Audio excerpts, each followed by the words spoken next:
Good morning, everybody. Good afternoon, good evening.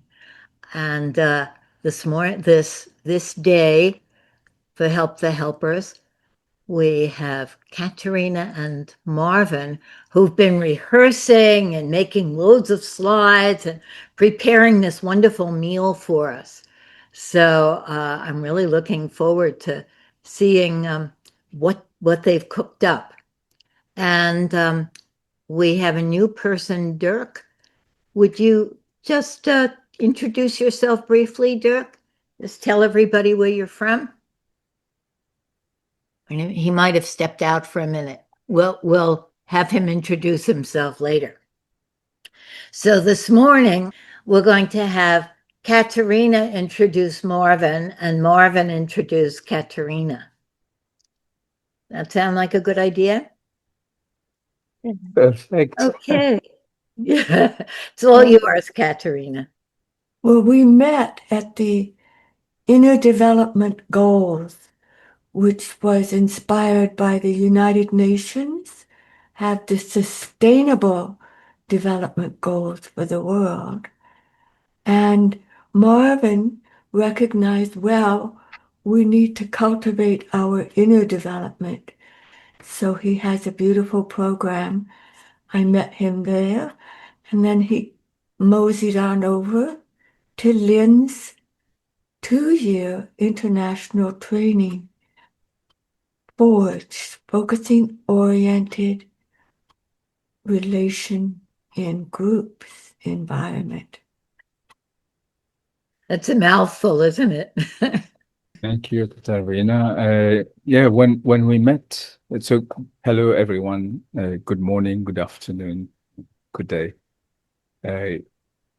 So when we met, something happened. Katarina was holding a flower, and she just moved that flower across the screen, and the whole state shifted. And I said, "What's going on? How did she do that? Jesus!" I was like, that can't exist. We are thousands of kilometers away, and it's just a movement. And so that's Katarina, and I took contact with her, and I must admit that since then, she's been a bit of what we say guardian angel. Does it make sense? Yes. Yeah, she is, and she introduced me to Help the Helpers, to Feldenkrais, to Chenlin's work. So thank you. That's Katarina.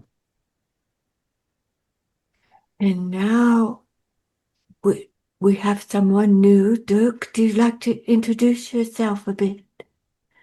And will you be at the International Focusing Gathering in Vienna? It'll be in the month of June.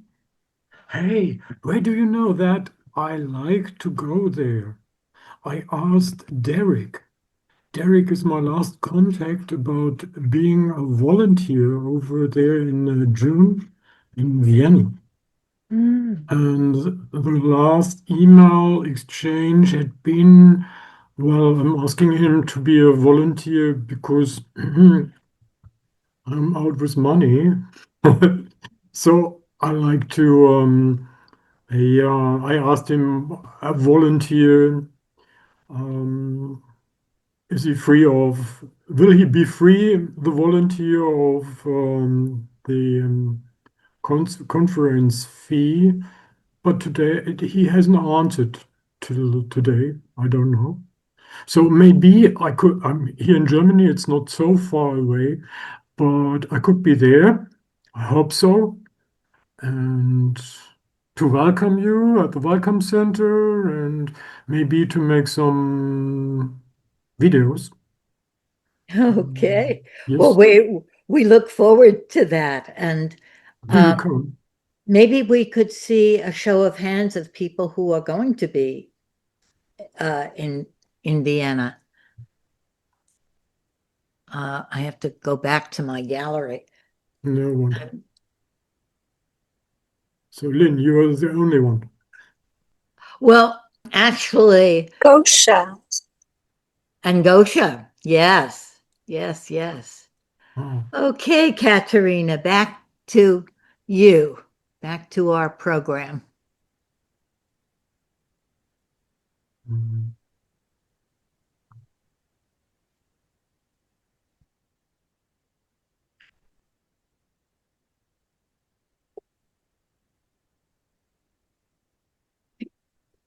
You see this,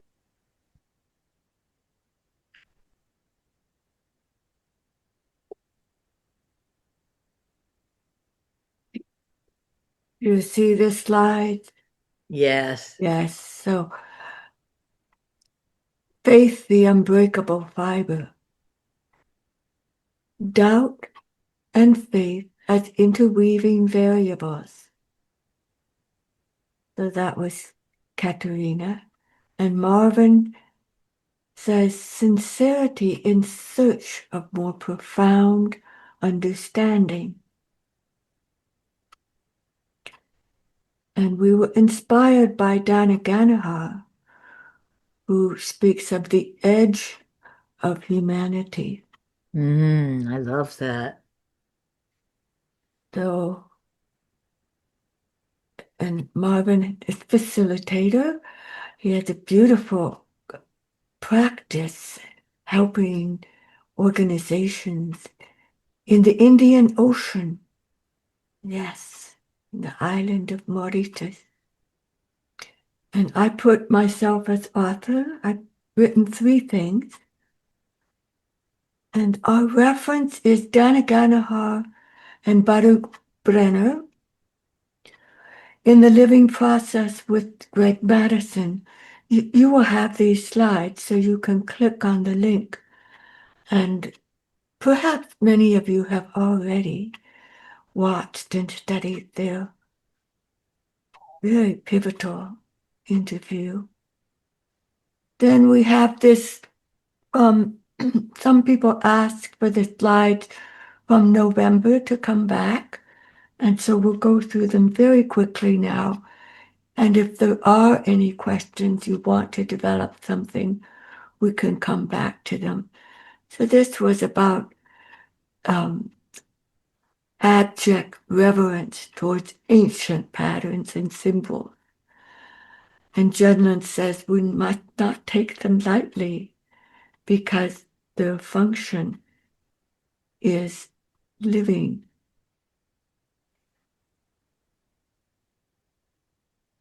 Jung called them archetypes.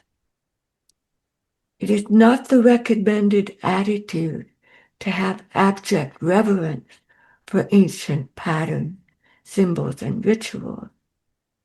However, a social pattern, current or ancient, deserves careful but rebellious handling.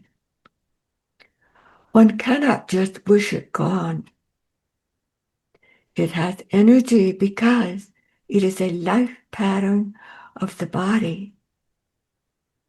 But when its function is lived out differently, its power wanes.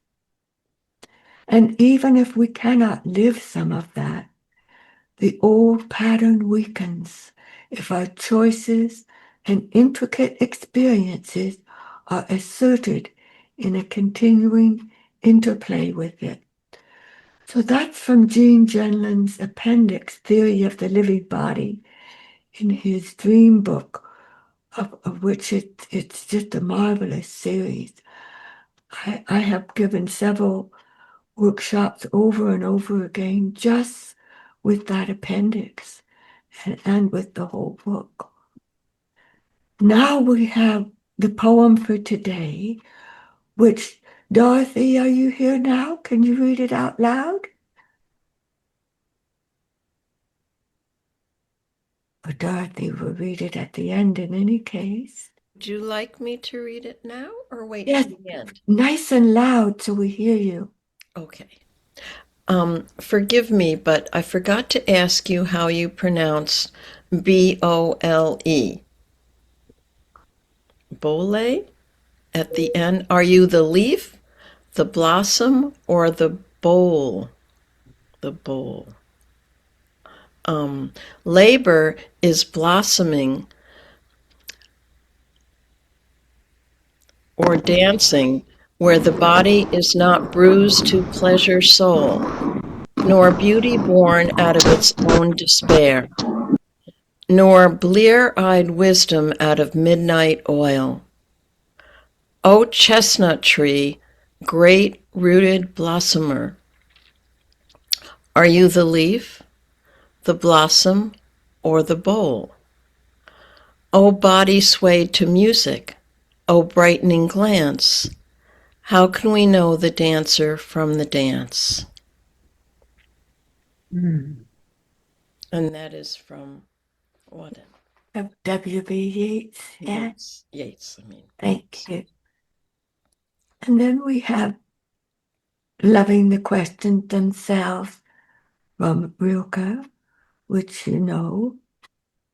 And the remaining slides are from November. There is the kinetic intelligence, which Lynn especially liked. The immediacy of the evolving situation itself. A situation that moment by moment opens up a certain world and certain kinetic ways of being in that world, from Maxine C. Johnston. Then we have the process model and Jim Baumbach. Do you want to read this, or should we just touch on it?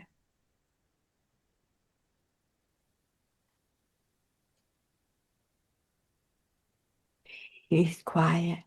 So we can come back to that too, the felt sense formation and the further formation. Then we had the neurological, psychological safety scale, and we explored that in November. We have a recording for it, and that was interesting together. Then we have Rosa Zuberetta really likes this slide. The best bridge between despair and hope is a good night's sleep. Mm. I love that. Yeah, I love that. It's beautiful. And then Jan Winhall, two-body processes, interoception and neuroception. So that ties in with the safety scale that we saw. Focusing often creates a shift in neuroception. One last slide. Less and less do you need to force things until finally you arrive at non-action. When nothing is done, nothing is left undone. Mhm. Without cheating. So if you survived that amount of information, and whatever it might, word or phrase might have catched your attention, I would like to go back to the title, Faith, the Unbreakable Fiber.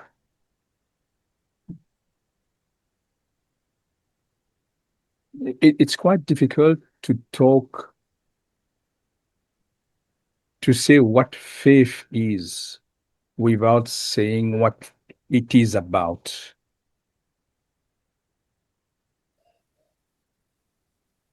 And we need some kind of reference to talk about faith, comparison. We need to go to our experience when we were somewhere close to, hey, that's to say, there's faith in me, or I have faith in something, or I have faith in someone. Close to that moment when you said it, not because it was written, not because you read it, but because you experienced it. So Katarina and me, we came to that point of discussing that for me, there's only something that can't be broken. And it's very strange because when you see the unbreakable fiber, there's only one thing that can't be broken. And it's nothing. The only thing that can't be broken is nothing. So what am I really saying here?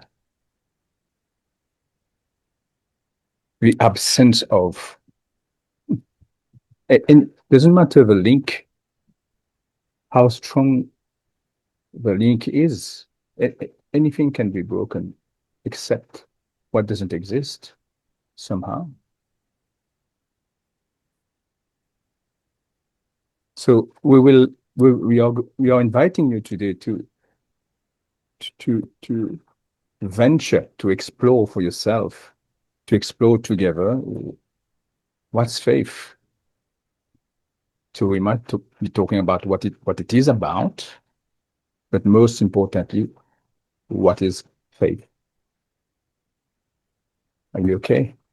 Mm-hmm. Yes. All right. Okay, so maybe we'll hold on here and let the floor open.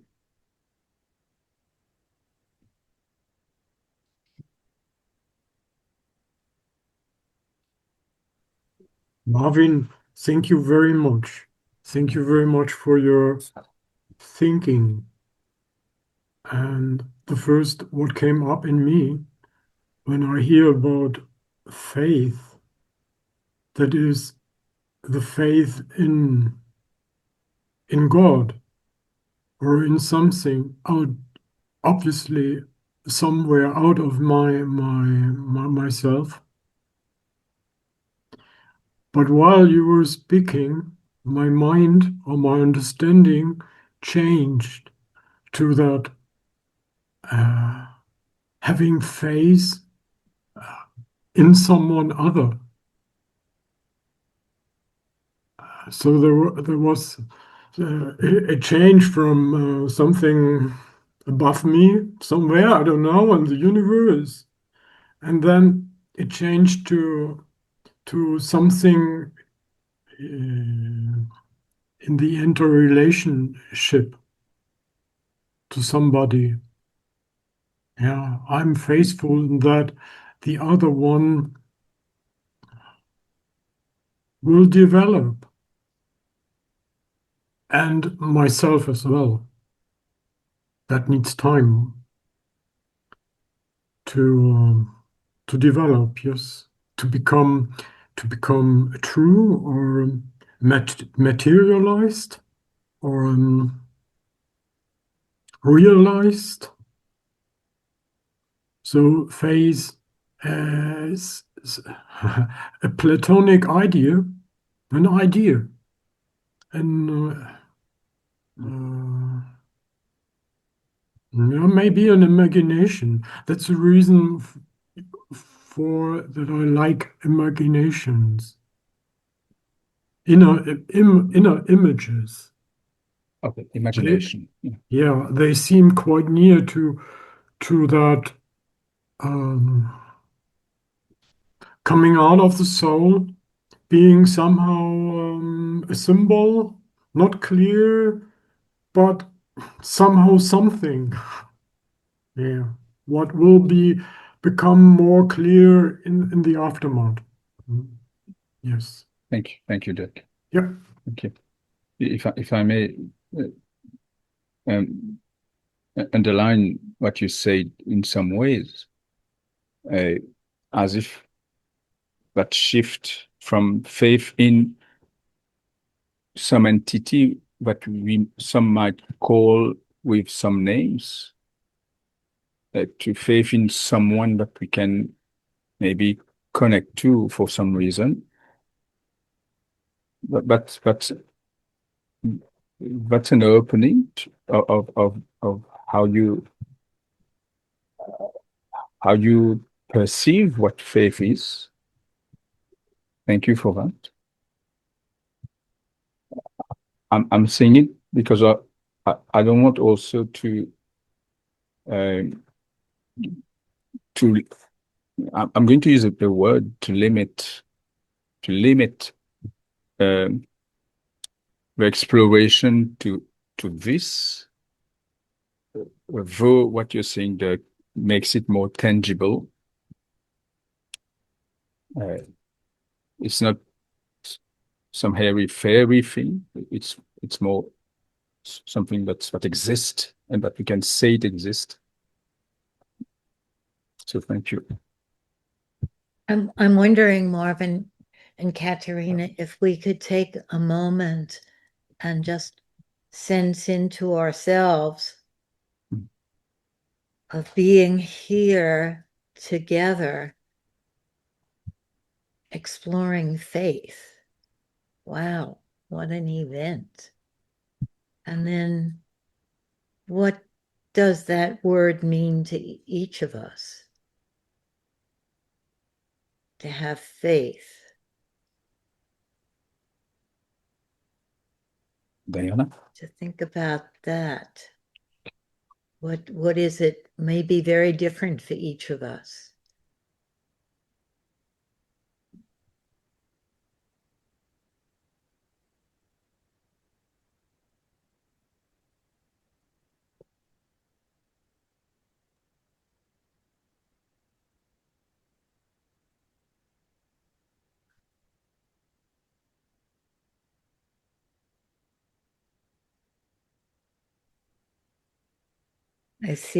I see very thoughtful looks on your faces, on people's faces, what that word means. If I can come in, faith has associated words with trust, but not quite belief. And I certainly have faith in the universal physical laws. Like if I'm on an aeroplane, I know the aerodynamics of the wind and will lift the plane up. Any discrepancy or action will be the invention of the human being, but the physical laws of gravity, I have complete faith in. What is interesting to me at the moment is our faith in humanity as a whole. Yeah. And that is quite interesting as part and parcel of faith in ourselves, in our relationship, in society, in cultures, in our politics, in our education. And I like what Lynn was perhaps pointing to, the faith in our meeting today, the faith that something fruitful will come. That I have some faith in that. So I'll finish there.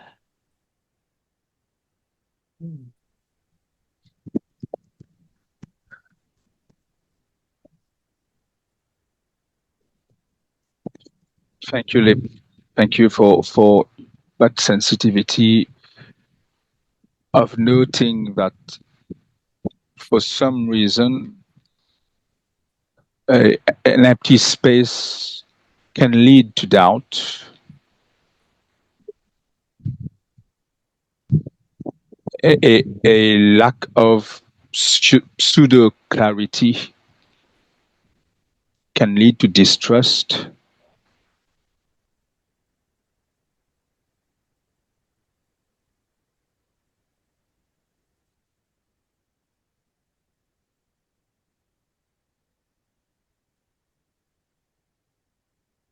And maybe some of us came to a kind of faith in our early years. I know for me, I rode my little bicycle to school when I was 9 years old. And on the way, I would stop at the Anglican church and pray, even though my family and friends didn't go to church. I found a sanctuary there. And later I joined up with the Quakers. So maybe we invite people to say, how was it for you long ago with faith? And maybe that still lives a bit with you now in some ways. Jump in, Dana.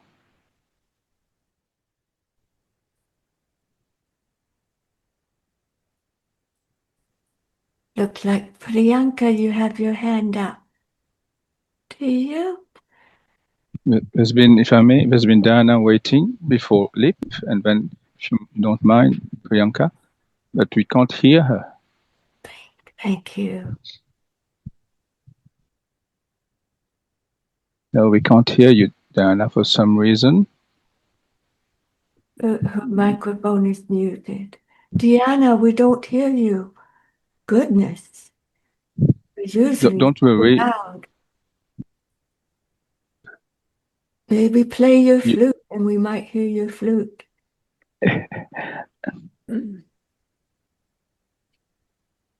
You'd like to try to leave and then come back to the meeting? Yes. Leave the Zoom and come back. And Priyanka. Yes. Am I audible? We hear you. When I hear the word faith, what comes for me is this story of Jesus, where Jesus was walking on the street, and this woman who had this problem of bleeding, she just touched his robe and was healed. And Jesus said, "You are healed by your faith." And we have such stories also in my culture of people having faith. And for me, faith is this unknowable, grand, beautiful thing that I don't know, maybe because of my limited perception or my limited wisdom, but that if I can learn to trust that something unknowable, something great can happen.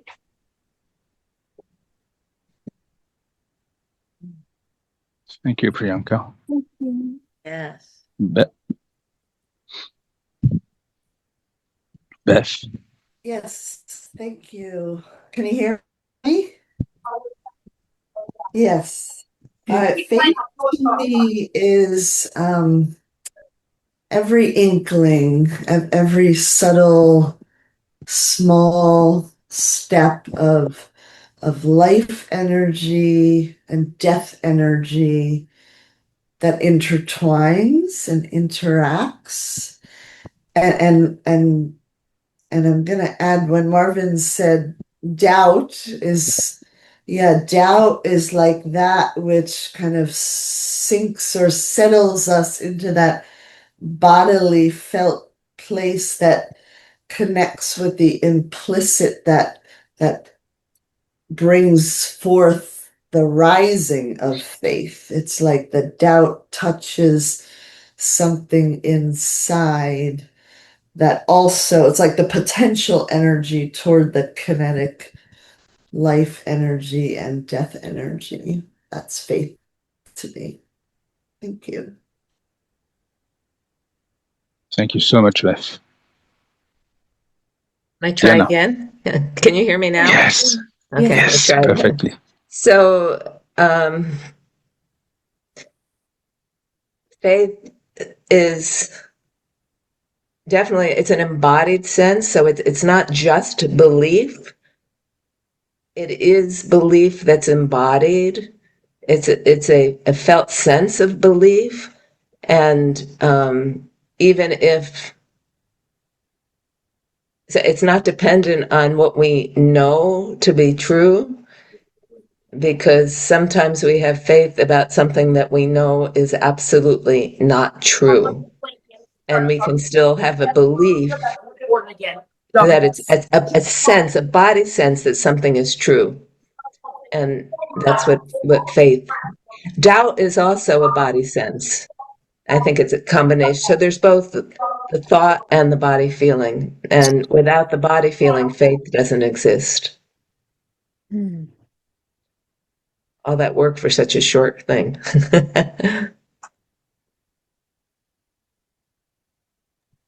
It's an important thing, though, Thank you. that without a body sense, it doesn't exist. That faith isn't something we think. That faith is something that's a body sense. That, of course, has thinking in it, but isn't just thinking.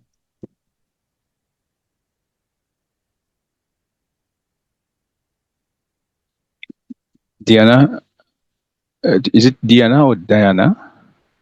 Yeah. Whichever. Diana? Whichever. Diana, fine. Okay. Diana, you've been pointing to something, and I would like to go back to it. You said it's not something we know, as if that we don't know it there, in that place where we use to check what we know. Yeah, one of the, I have a very funny memory, I have a felt sense of an experience that feels 100% true, has nothing to do with faith other than faith in the fact that my felt sense is true, and it isn't true. It's a memory of an experience that happened in a particular location. I was no longer living in that location. It's not where it happened. I've checked our deed over and over again to make sure that I was not in that house when that experience happened. And yet my body sense doesn't let go of that false memory. And faith in this moment feels like that kind of thing, that it's a body sense, that it doesn't matter whether it's true or not on the outside. It's just something that we still hang on to, like I hang on to this false memory.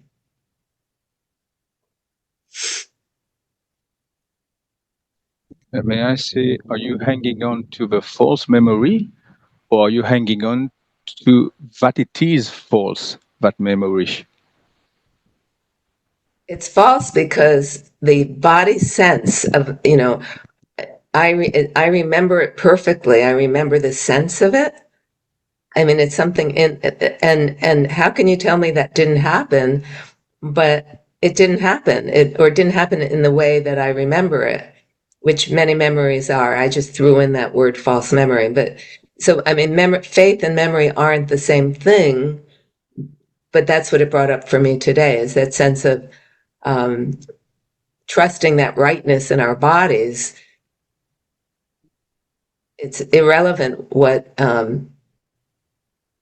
we can't be talked out of it easily, because it's so faith that, faith, like my memory, is so physically real, so somatically true, even though it's not. Thank you, Diana.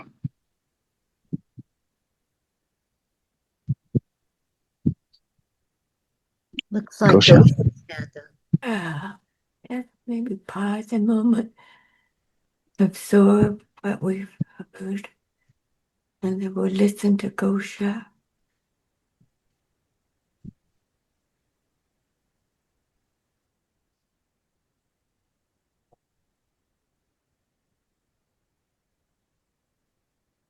Thank you. Gosha, would you like to speak? Thank you, Katarina, for this pausing, because I've been noticing I want to say something, but I don't know what I want to say. And I'm just feeling my hands somehow wrapping around something that is in me. And it's like really a feeling that it's having faith is not somewhere, it's here, and it has a quality of kind of stepping in and out, dancing at the edge of the shadow and shelter or maybe I should say shelter and shadow, because it feels like a place I know. It's a place of my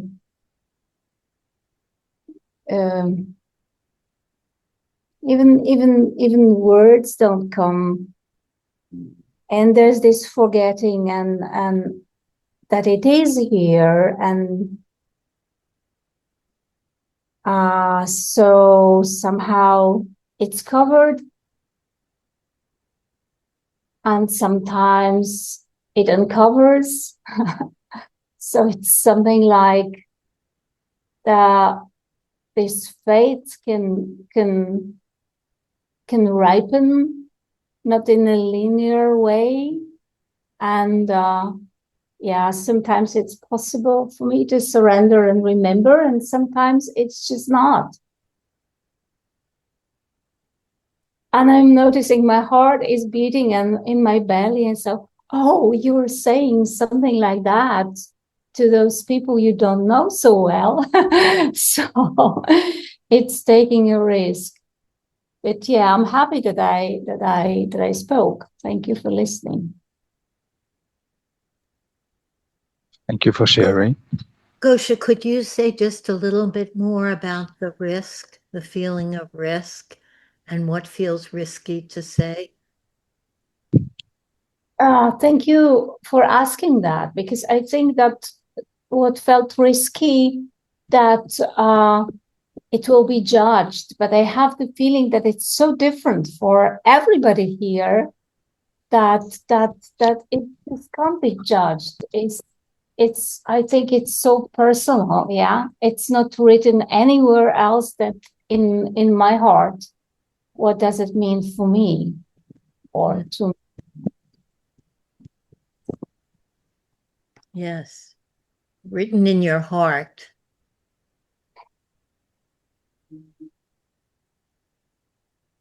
I just wanted to say that when we talk about what's true or not true, we're talking sometimes about two different dimensions, like what's true factually, like that memory didn't happen in that house is a fact in the unit model. And then there's a kind of truth that Jane Janlin says we live. Truth is something we live in.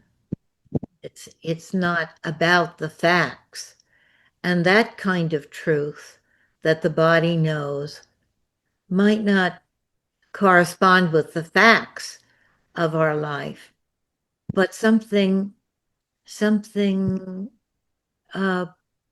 more complex than facts, something more intricate than facts, something that we're living in, that we are, that's true, with a capital T.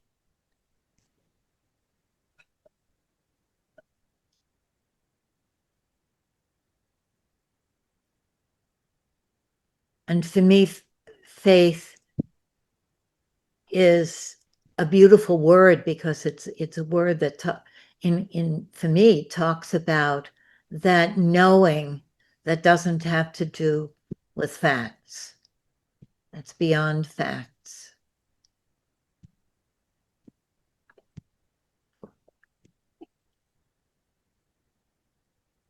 Rosa, maybe, and then Dorothy. Thanks, Lynn. Sorry, jumped in there. I also saw Susan raise her hand before. I don't know. It got missed. Okay. Thanks, Becky. Yes, and Susan, you need to leave fairly soon. So would you like to speak a bit? I don't know. I don't have it right now. Was earlier, but that's really okay. Thank you. Thank you. It's gone, but it's okay. Well, maybe it's back. You know what? One of the things that struck me was that it's a relation. You know, it's not me all by myself, but it's me in relation to to something, to a something, and that it has elements of, I mean, it's very now, it's very present, and has elements of the past, but of the future. It's makes possible. And that's a future thing. So it's so big in time, a different kind of time, though, not the time, clock time. That's all. Different kind of time, not the time of the clock. Yeah. Faith is relational. Yeah.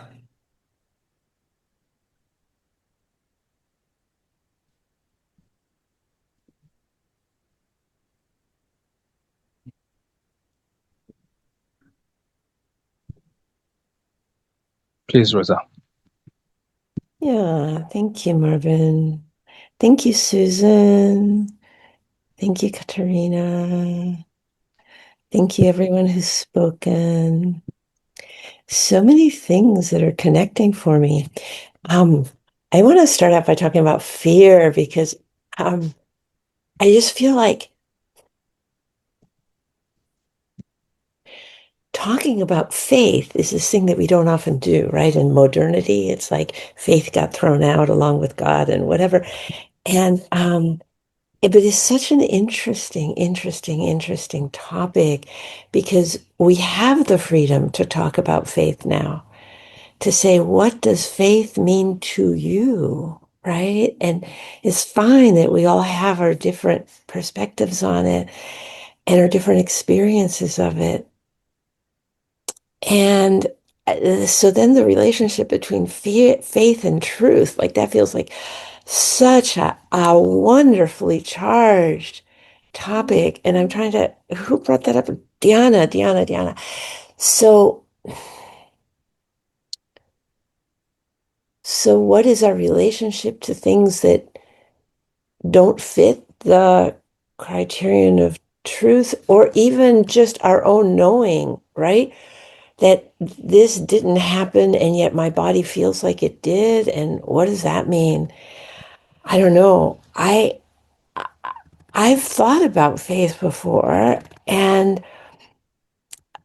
I've come up with what it means to me. And this doesn't have to be that for anyone else, right? But so like, oh, there's beliefs, right? Like what do I believe to be true?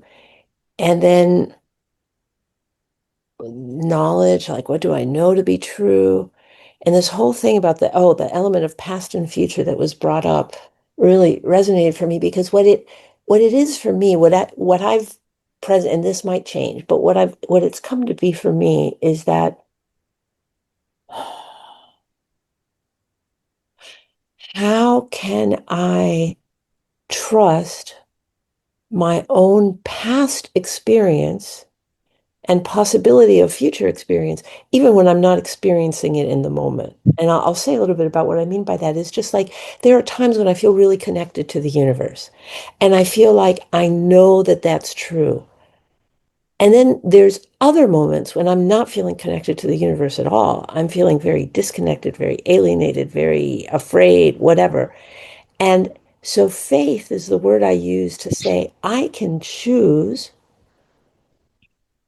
to believe that the truth of that experience that I'm not feeling right now has not gone away and is going to possibly come back after a good night's sleep, which is why I love that slide that Katarina had, right? So what do I hang on to? What do I choose to hang on to in the moment that I'm not experiencing it, right? So again, it doesn't have to speak to anybody else, but that's what faith has come to be to me. Thank you so much. Thanks, Rosa. Thank you so much, Rosa. You seem to have redefined from the unbreakable fiber to the unquestionable truth what faith is. Well, it's just what it is for me, but I felt like there was so much Thanks. resonance with what others were, like we were all sharing different threads of it. So. Thanks for sharing, Rosa. Dorothy, please. This talk is helping me put together some thoughts about, memory and what is true memory, as Diana was saying, and Lynn's quote about Gendlin and the facts, and what are the facts really, and Gendlin's thought that we think beyond our facts, or we're more than our facts. I just find what I wanted to share in the process, like over the last 4 years of writing and drafting and rewriting, some stories about myself and my experience and my path to adopting a child later in life, that how much it keeps changing, how much this is supposed to be truth in my life, and how the story keeps changing and my memory changes, and it's a freeing process to me that memory's not fixed in time and space, and that it's okay that it's changes, and that there's an excitement in coming up with new ways of expression that might change the memory. And I'm slowly less wedded that I have to get it right. There is no right in memory in many ways of one's life. So I'm kind of excited about that process, giving myself more freedom in it. And what I realized as we're talking is that I have more faith in the process, that I'll get where I have to go. So thanks. Thank you, Dorothy. It feels like a relationship to yourself from what you're saying. Something what maybe we are not allowed in, if I may say that this way, and we should not be. We should not be. So thanks. I was struck by faith in the process, and it feels like all faith is in process. And the process of living, the process of carrying forward, the process of evolution, the process of development, or the process of I love that, the faith in the process. I just wanted to also comment what Marvin, you said about it feels like we're not allowed in. That's so interesting, and I'd like to hear how you got to that, because there is a way, if I'm reading a piece out loud, a part of it, that I don't want you in. I don't want to know what you feel. This is my process. And it's like a really young child self.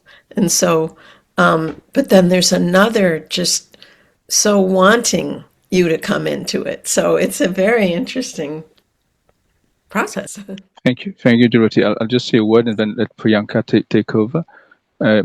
You put me on a path, or you put us on a path, and I'll just follow the direction you gave.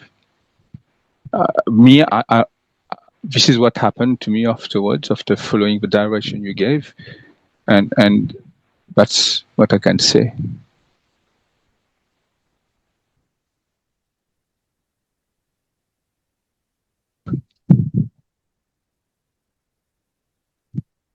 Priyanka, please. Wow. And we haven't heard from Pauline yet today, so let's listen to you first. That should be fine. I think Priyanka was first there. What? Oh, I see. Yeah, I think if we're doing that model.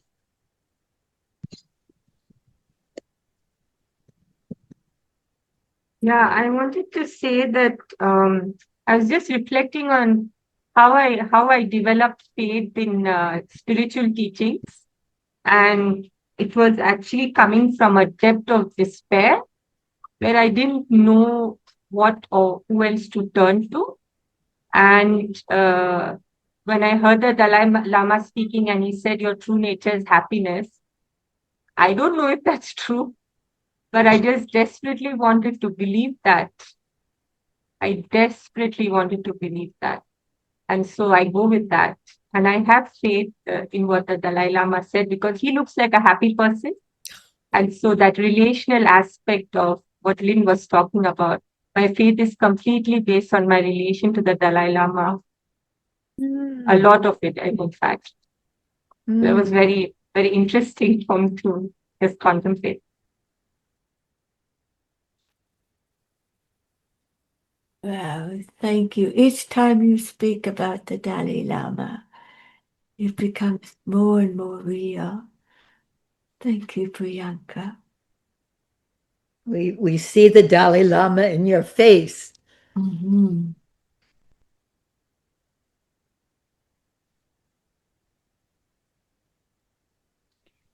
Pauline, I want to hear from you.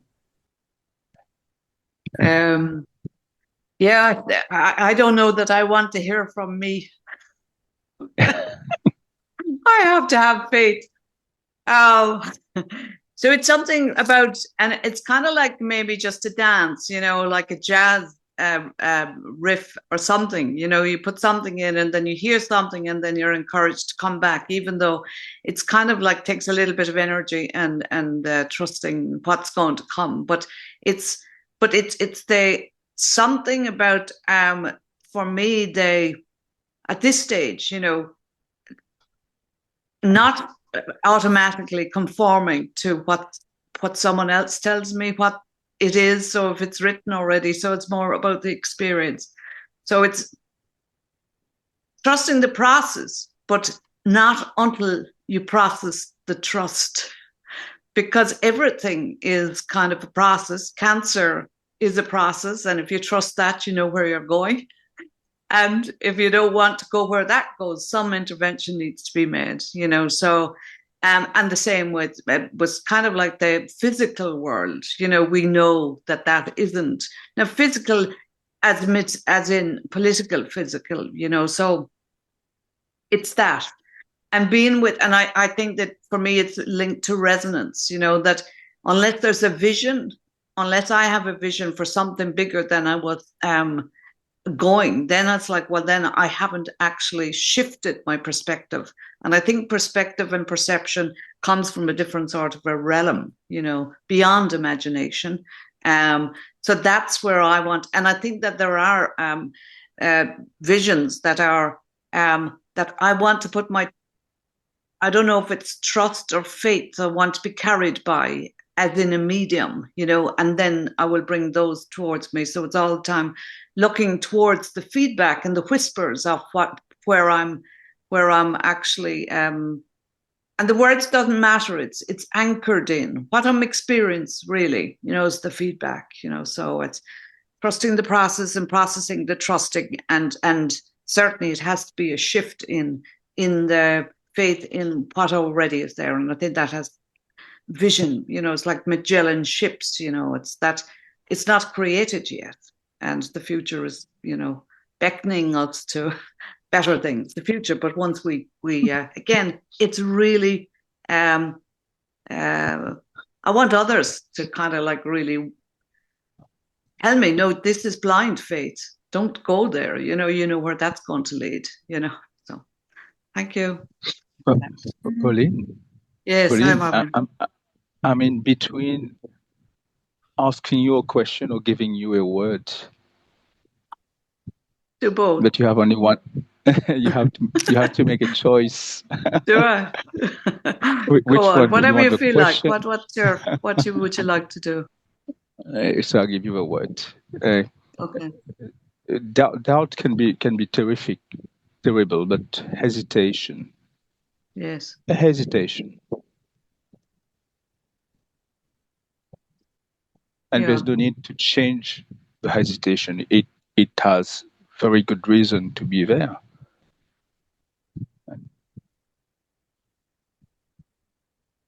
Yeah, I think it's relational, you know. I've no hesitation in listening to you just right now. No. Thank you.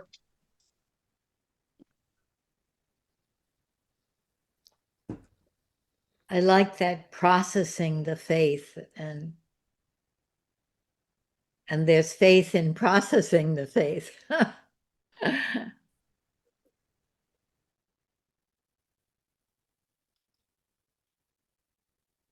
Just I think there was 3, and the greatest of these are love. You know, that's the old world. I believe that too. I love that.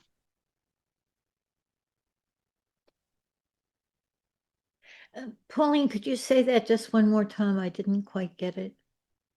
I think that it's usually, I just Googled it while I was here, you know, that there's faith, hope, and love. And the greatest of these is love, you know, so, but it's the experience really, you know. Thank you. Is it okay if I speak now? Is there a hand up before me? Please go ahead, Sophie. Okay. Dirk had his hand up before Sophie, actually. Okay. Thanks for saying.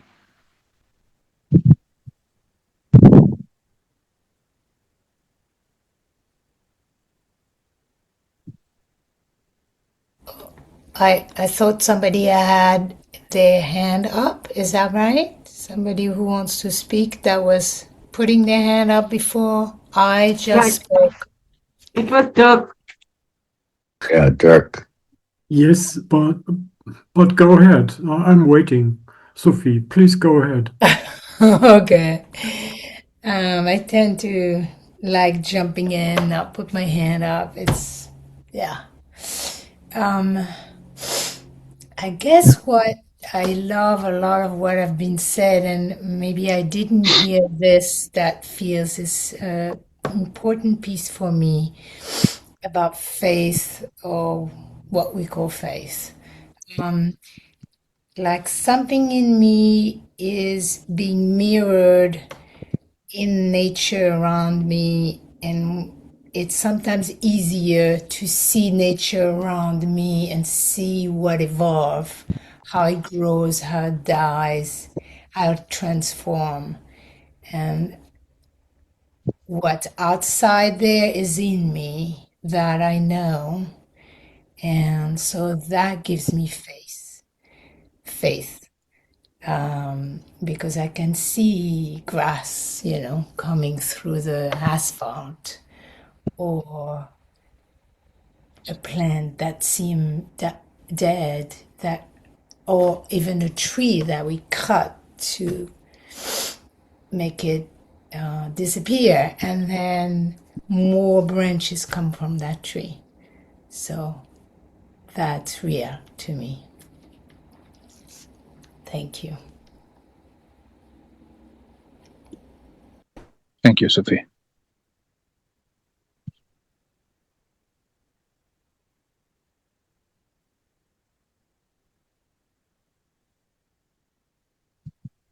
Such an evocative image of cutting the tree to get rid of it, and then more branches come.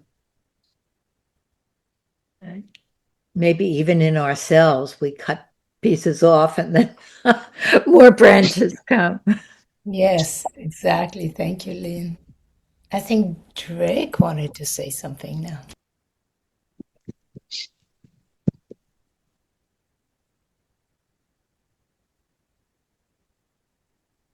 I think you muted, Drake. Yes, thank you, Sophie. I like to refer to Priyanka. She told about the Dalai Lama, and that he said that life in its base, as far as I remember, is joy and bliss. And well, when I'm going to meditate, I more or less I'm expecting, or I hope, and I'm faithful in that there may arise a smile on my lips while meditating.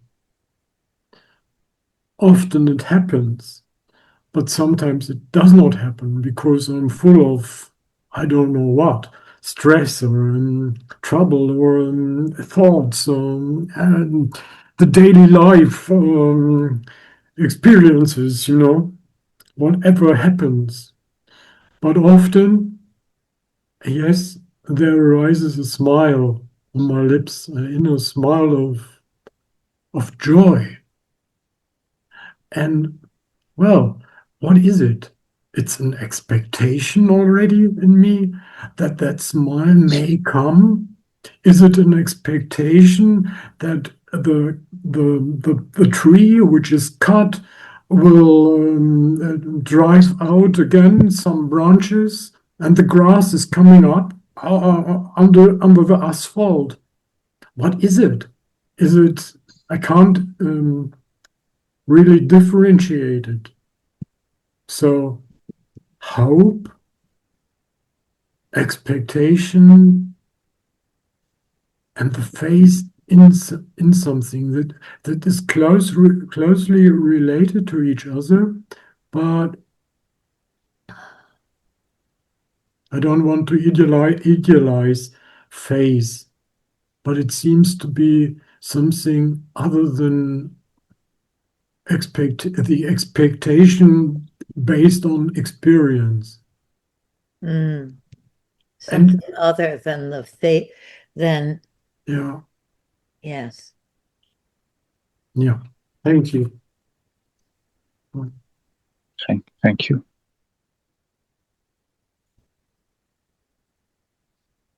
I'm thinking if we want to do breakout rooms, that this would be the moment.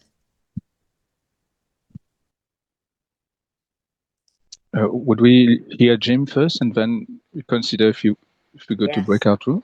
Yes.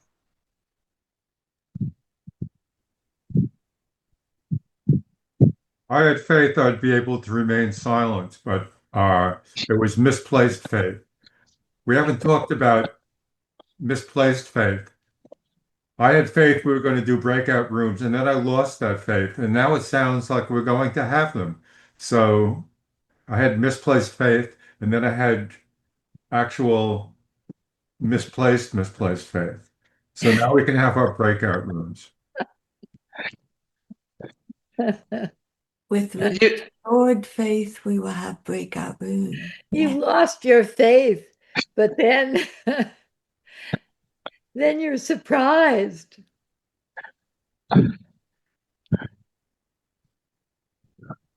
Maybe Christina's prepared the rooms, have you? Yep. Thank you. 15 minutes.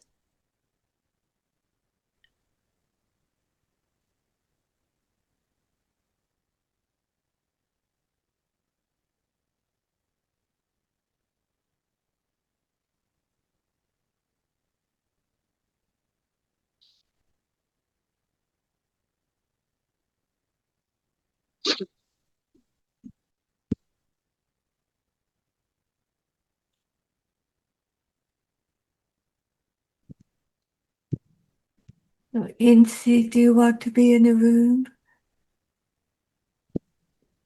Maybe you stay with us. Yeah. Incy's assigned to room 2. If she wants to go, it's up to you. You click the button and you go. Bright blue button. Yeah, but I need to know because somebody's sitting there all by themselves in Incy's rooms. I'm just going to move Charles to another room now. Yeah. Okay. Thank you. Thank you, yes. I'm going to open the curtains because the daylight's coming. I love the way Marvin, you and Katarina work together. And Marvin, I love the way you are responding to people and noticing who wants to speak. And that's so important. Thank you, Lynn. Thank you.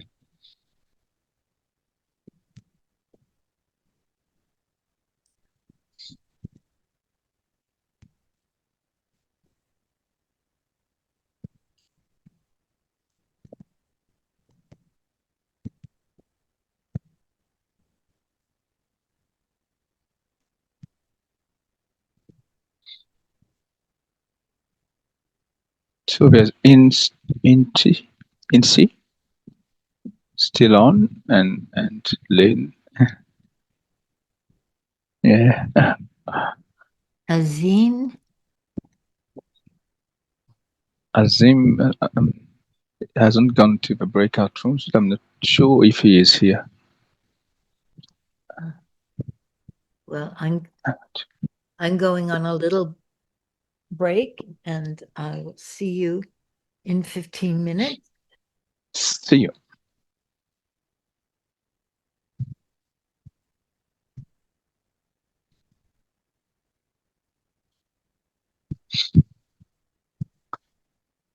And see, is there anything you'd like to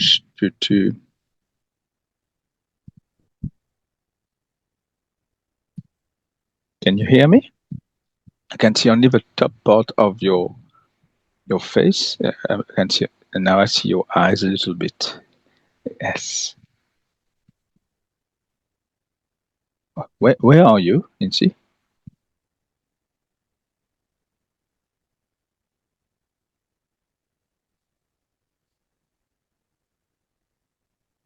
I had a very nice breakout room. Who were you with? I was with Lip and with Deanna Ah, and with Liz. ah. What was nice about it? People said interesting things, which I have faith that I'd be able to remember given enough time, but this is not enough. I think we explored a little bit about belief and faith and agency and Interaction first. interaction. And I enjoyed what Liz said about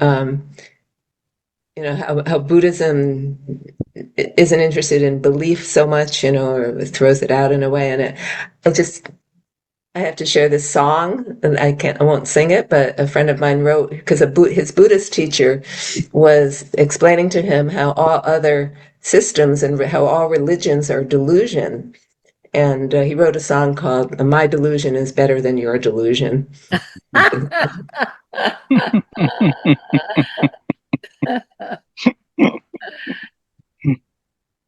Yeah, what is a delusion? And that's an interesting question. What do we mean by a delusion? It's a form of faith. Yeah, yeah. I mean, the obvious thing would be to prove it. Prove yours is better than mine. One thing that I said in the breakout room and that I would share is that somehow, for me, I'm most comfortable enjoying my faith in humanity, in the reality of our oneness and all of that, and yet at the same time holding a not knowing and understanding that I really truly do not know. None of us, no one truly knows who or what we are.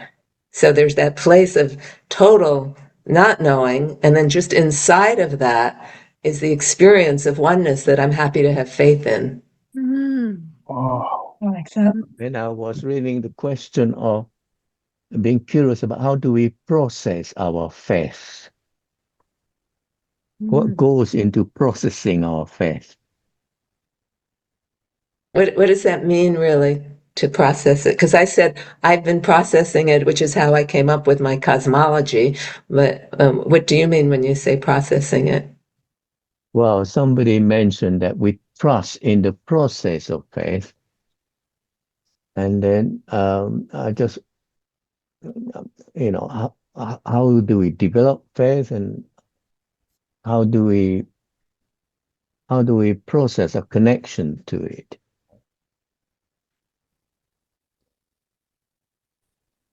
I mean, how do you develop more faith? How do you change your faith? Is it amenable to change? What questions our faith? What amplifies our faith? What usefulness is our faith? How do we relate to it? How does it affect our living? Particularly now, our faith in humanity. I think for me, faith is a kind of remembering, and it's a sort of remembering a truth in the heart. And as each person speaks, the person will speak and then they'll say something, and it's a kind of waking up inside. And I say, there it is. There's the faith. And the faith meaning in my experience of, yes, Wow. humanity is really alive, right? Life is alive. It's developing, it's changing, it's happening. It's no matter what else, it's happening. And it's happening right now as this person struggles with something and struggles to say something and then says it. It's like a flower blooms and, oh, look at that flower. May I say to everyone to notice where you are with it at this point in time. Internally, where are you with it? The journey of exploration of faith, and where are you now with it internally?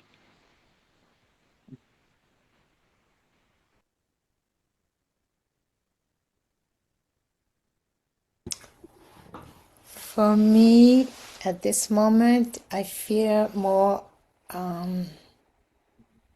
alive, or no, more with life forward, with a life forward.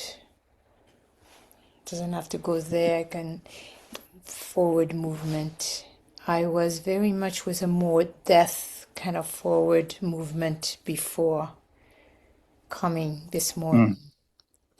And something that you said, Lynn, it's alive. And we, in my breakout room, we were talking with Yaotunde about that, this interweaving of doubt and faith, and how doubt can help faith to sharpen and develop. And somebody else wrote in the chat something about it's like a sculpture that we construct. And I would add that it's possible here in this Monday morning forum because we try hard to be listening and open, and so that more possibilities can be developed and we can keep growing and evolving and being richer and more inclusive.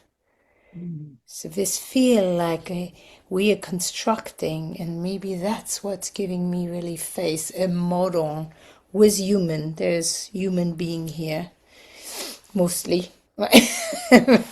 More, and there's more than that, but that is a microcosm of maybe something that we could build in a larger way, and that feels hopeful.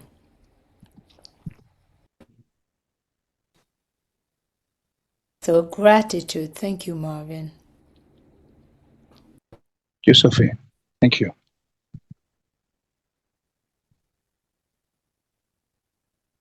Thank you.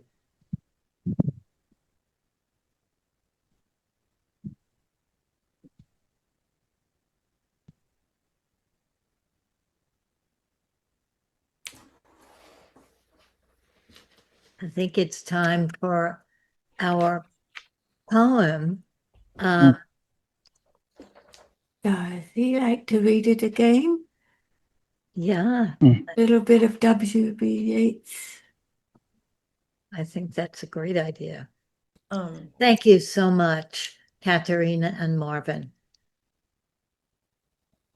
Thank you, Linda.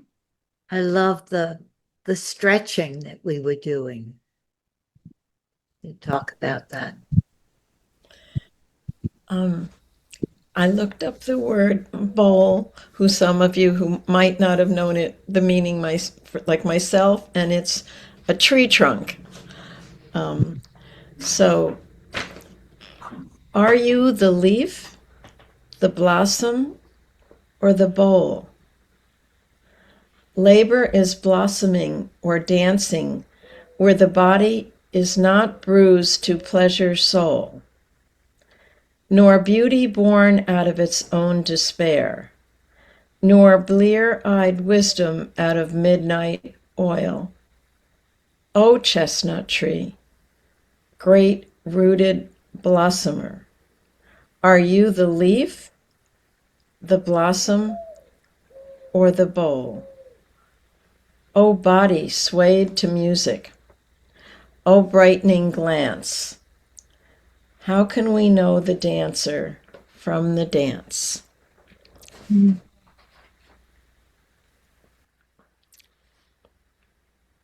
Thank you all so much.